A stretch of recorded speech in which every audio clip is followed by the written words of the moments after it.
नमस्कार। चलिए आज उत्तराखंड के भूगोल को परीक्षा के नजरिए से समझते हैं। कुछ ऐसे जरूरी पॉइंट्स पर फोकस करेंगे जो तैयारी में बहुत काम आने वाले हैं। तो हम दो सबसे अहम टॉपिक्स पर फोकस करेंगे। एक तो हिमालय का भूविज्ञान और दूसरा उत्तराखंड की जलवायु। ये दोनों ही विषय ऐसे हैं जिनसे परीक्षा में सवाल अक्सर बनते हैं, इसलिए इन्हें ठीक से समझना बहुत जरूरी है। तो हमारा पहला टॉपिक है ट्रांस हिमालय।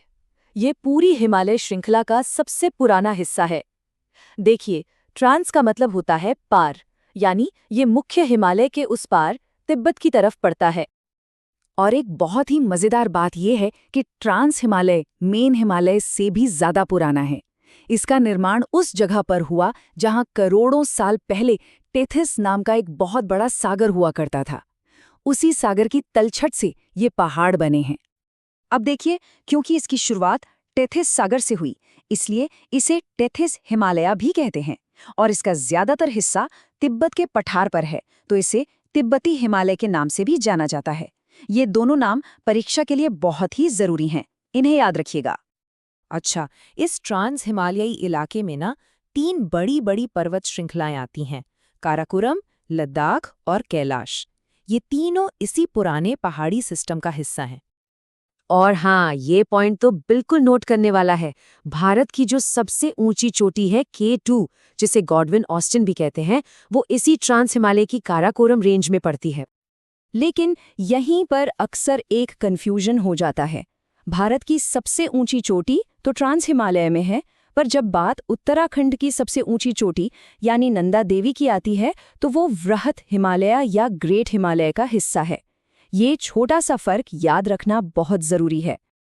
तो फिर सवाल ये उठता है कि इन दो महान पर्वत श्रृंखलाओं वृहत हिमालय और ट्रांस हिमालय को आखिर कौन सी लाइन अलग करती है? ये एक बहुत ही कॉमन एग्जाम क्वेश्चन है। और इसका जवाब है हिंज लाइन, जिसे सचर जोन भी कहा जाता है। यही वो फॉल्ट लाइन है जो इन दो अलग अलग हिमालयी हिस्सों को एक दूसरे से अलग करती है। इस नाम को अच्छे से याद कर लीजिए। ठीक है, तो हमने पहाड़ों की ऊंचाई और लोकेशन को समझ लिया। अब चलिए देखते हैं कि इसका असर उत्तराखंड की जलवायु यानी मौसम पर कैसे पड़ता है। इसके लिए हम डॉक्टर खरकवाल के वर्गीकरण को देखेंगे, जो एग्जाम के लिए सुपर इम्पॉर्टेंट है। तो डॉक्टर खरकवाल ने अपना वर्गीकरण 3 मेन चीजों पर आधारित किया: तापमान, वहां के पेड़ पौधे यानी वनस्पति, और सबसे जरूरी चीज ऊंचाई। इन तीनों के बेस पर उन्होंने उत्तराखंड की जलवायु को 6 अलग अलग हिस्सों में बांटा है। आइए इन 6 हिस्सों को ऊंचाई के हिसाब से एक एक करके देखते हैं। सबसे नीचे 900 मीटर तक है उपोष्ण जलवायु, फिर 1800 मीटर तक गर्म शीतोष्ण। जैसे जैसे हम ऊपर चढ़ते जाएंगे, जलवायु ठंडी होती जाएगी, अल्पाइन और फिर बर्फीले यानी हिमानी इलाकों तक।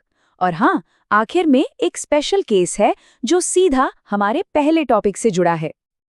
ये टेबल समझिए कि डॉक्टर खरकवाल के पूरे वर्गीकरण का निचोड़ है। यहाँ आप देख सकते हैं कि कैसे हर तरह की जलवायु एक खास ऊंचाई और इलाके से जुड़ी हुई है, जैसे तराई और भाबर के उपोष्ण इलाकों से लेकर ट्रांस हिमालय के ठंडे और सूखे इलाकों तक। ये लास्ट मिनट रिवीजन के लिए एक बेहतरीन टूल है। और देखिए, यहाँ आकर हमारे दोनों टॉपिक एक साथ जुड़ जाते हैं। वर्गीकरण का जो पहला क्षेत्र था उपोष्ण जलवायु, वो सबसे निचले भौगोलिक इलाकों यानी तराई और भाबर में मिलता है। और जो छठा क्षेत्र है शीत शुष्क जलवायु, वो सीधा ट्रांस हिमालयी इलाके में पाया जाता है, जिसके बारे में हमने शुरू में बात की थी। इससे साफ पता चलता है कि भूगोल और जलवायु आपस में कितने गहरे जुड़े हुए हैं। तो ये थे उत्तराखंड के भूगोल से जुड़े कुछ बहुत ही जरूरी पॉइंट्स। इन्हें समझने के बाद सबसे जरूरी कदम है रिवीजन। इन फैक्ट्स को बार बार दोहराएं ताकि ये दिमाग में अच्छी तरह बैठ जाएं। परीक्षा के लिए ढेर सारी शुभकामनाएं।